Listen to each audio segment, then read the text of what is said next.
Hi friends, आज मैं आपके साथ एक लॉ की कॉपी शेयर करने जा रहा हूँ। सर्टिफाइड कॉपी जो आईसीआई के द्वारा आरटीआई फाइल करके मंगाई गई आईसीआई से। तो इसमें देखिए 57.5 मार्क्स प्राप्त हुए इन्हें। तो वो मार्क्स इन्होंने कैसे मिले, कैसे इन्होंने प्रेजेंटेशन की आंसर्स कैसे लिखे, अपनी लैंग्वेज में लिखे या फिर लॉ की लैंग्वेज में थे। तो चलिए, तो देखिए इसमें पहले क्वेश्चन में आपको पढ़ के लगेगा कि इन्होंने कुछ कुछ अपनी लैंग्वेज में लिखा है। हालांकि थोड़ा बहुत इन्होंने बुक की लैंग्वेज भी लिखी है, लेकिन ज़्यादातर क्वेश्चन है इन्होंने अपनी ही लैंग्वेज में लिखा है। आप इनमें पढ़ सकते हैं कि इन्होंने पहले डिस्क्रिप्शन की डेफिनेशन दी है, उसके बाद इन्होंने रेमेडीज़ क्या क्या वो बताइए, और उसके बाद फैक्ट बता के इन्होंने डायरेक्ट कंक्लूजन दे दिया, और इसके लिए उन्होंने फुल मार्क्स दिए हैं।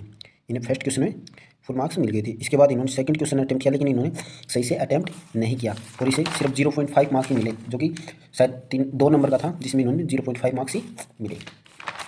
ठीक है, सॉरी 3 नंबर का था ये। और इसके बाद इन्होंने 2K में बी का अटैम्प्ट किया है, सॉरी 2K में बी का अटैम्प्ट इन्होंने बाद में किया है। तो इसमें इन्होंने सबसे पहले इन्होंने डेफिनेशन बता दिया कॉर्पोरेट विल क्या होती है। उसके बाद हालांकि आप देख सकते हैं इसमें कॉर्पोरेट विल की डेफिनेशन किताब से बहुत अलग है, ना तो इन्होंने कॉपी पेस्ट किया है ना ही। और देख सकते हैं corporate will is legal concept which protect its member from the liability held by the company. यानी अगर आप किताब से जाके पढ़ोगे कॉर्पोरेट विल की डेफिनेशन और इसमें, तो बहुत ज़्यादा अंतर है। यानी इन्होंने अपनी लैंग्वेज में लिखा है और इन्हें नंबर भी मिले हैं। आप देख सकते हैं ये 5 मार्क्स का क्वेश्चन था, जिसमें इन्हें 4 मार्क्स मिल गए, जो कि बहुत ही अच्छे मार्क्स मिल गए। और इन्होंने हर किसी में ऐसे केस लो बता दिए और नाम बता दिया। ठीक है, ज़्यादा कुछ इन्होंने दिखाया नहीं है, उसके बावजूद भी इसे अच्छे मार्क्स मिले। इसके बाद इन्होंने मेमोरेंडम और आर्टिकल में डिफरेंस ठीक से नहीं बताया, इसलिए इन्हें 1 मार्क्स मिला, 2 मार्क्स का था। ठीक है, उसके बाद सी का इन्होंने अटैम्प्ट किया है, और सी के में इन्होंने देखिए फर्स्टली में इन्होंने एलएलबी की डेफिनेशन दी है, जो कि शायद ज़रूरी तो नहीं थी। उसके बाद इन्होंने बताया कि कौन कौन से चेंज होते हैं, तो इन्होंने थोड़ा ठीक अटैम्प्ट किया है।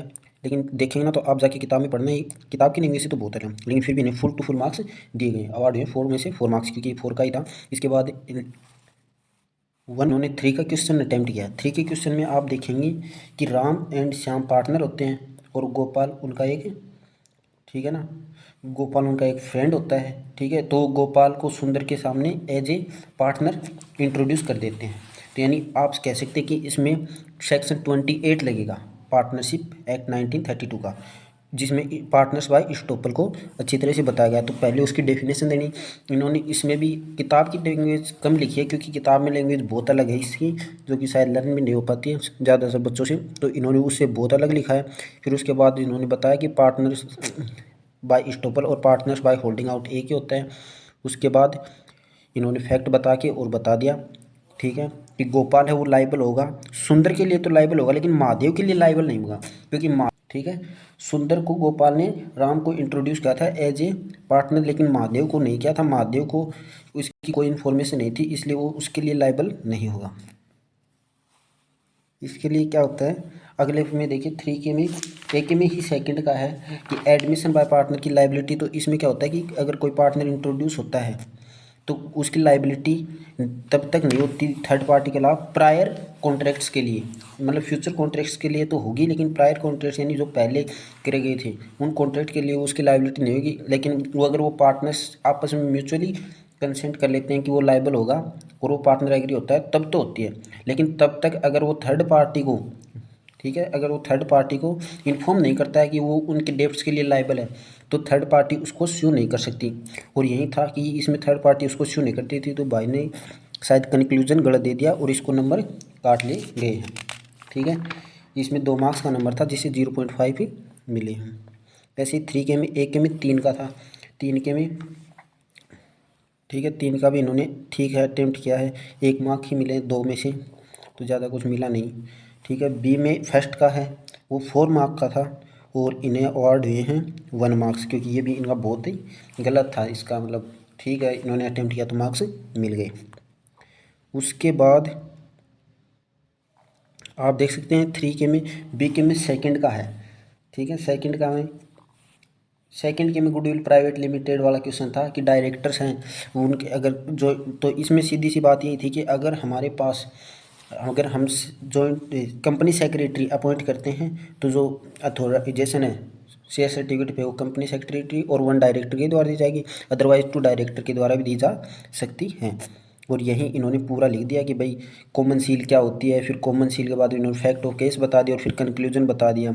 और इसमें से इन्हें 3 मार्क्स मिल गए और 3 मार्क्स का ही क्वेश्चन था, कंप्लीट मिल गए। और इन्होंने अपनी लैंग्वेज में लिखा है, इसमें कुछ भी ज़्यादा वो नहीं किया, यानी लो में याद तो कर रखे थे। इसके बाद 5K में सी का है, ठीक है, सॉरी 5 के में सी का अटेम्प्ट किया डायरेक्ट। तो 5 के में सी का क्या कहता है कि मतलब आपको वो चीज़ें बतानी जहाँ पर कोर्ट है वो डिजोल्व कर सकता है पार्टनरशिप को, ठीक है। यानी पार्टनर्स है ना कोर्ट में स्यू करके और पार्टनरशिप को डिजोल्व कर सकते हैं। तो वो केस बतानी, तो इन्होंने सारे के सारे 7 केसेज बता दिए और इसके लिए ना पूरे के पूरे 7 मार्क्स और ऐड हुए, क्योंकि ये 7 मार्क्स का क्वेश्चन था और पूरे के पूरे बता दिए। और इनमें देखोगे कि आप इन्होंने सिर्फ है ना अपनी लैंग्वेज में, ज़्यादातर अपनी लैंग्वेज में लिखा, लॉ की लैंग्वेज में कुछ भी नहीं लिखा। तो बार बार मैं एक ही बात बोल रहा हूँ कि लॉ की लैंग्वेज ज़रूरी नहीं है। अब आप इस पूरी बुक कॉपी को अगर आप पूरी तरह एनालाइज करेंगे, ये सितंबर अटेम्प्ट का वो है कॉपी, आप इसका एग्ज़ाम पेपर डाउनलोड करके और उसके क्वेश्चन पढ़ के अटैम्प्ट करके देखना कि आप इनसे बेटर लिखते हैं या नहीं। अगर आप इनसे बेटर लिख पाते हैं तो इसका मतलब है कि आपकी तैयारी बहुत ही अच्छी है। और अगर और तो थोड़ा बहुत तो वही लक पे भी डिपेंड करता है कि जो जांच करने वाला आपकी जो नोटबुक जांच करेगा, कॉपी चेक करेगा, उसके माइंड में उस समय क्या चल रहा है। क्योंकि कई बार स्ट्रिक्ट आ जाता है तो वो नंबर अच्छे वाले काट लेता है, अच्छा वाला लिखने के बाद भी नंबर कटते हैं और ज़्यादातर केसों में नंबर मिल जाते हैं, ठीक है। तो इस तरह आप देख सकते हैं कि इसमें पूरे की पूरी कॉपी में आप देखोगे ना तो सारे अपनी लैंग्वेज में लिखने की कोशिश की है। कुछ जगह पर इन्होंने बहुत ज़्यादा गलती कर रही है, वहाँ पर ही नंबर अच्छे से काट रखे हैं। नहीं तो अगर इन्होंने कुछ सही ठीक ठाक लिखा है तो उसे में अच्छे नंबर मिले, और थोड़ा अच्छा लिखा है उसमें इसके कंप्लीट मार्क्स दिए गए हैं, ठीक है। तो ये देखिए,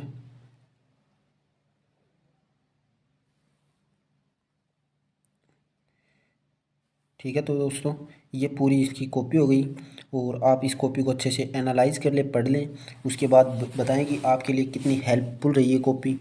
थैंक यू। अगर इस कॉपी का पीडीएफ चाहिए तो आप मुझे मैसेज कर सकते हैं, व्हाट्सअप नंबर है जो कि डिस्क्रिप्शन में दे दूँगा।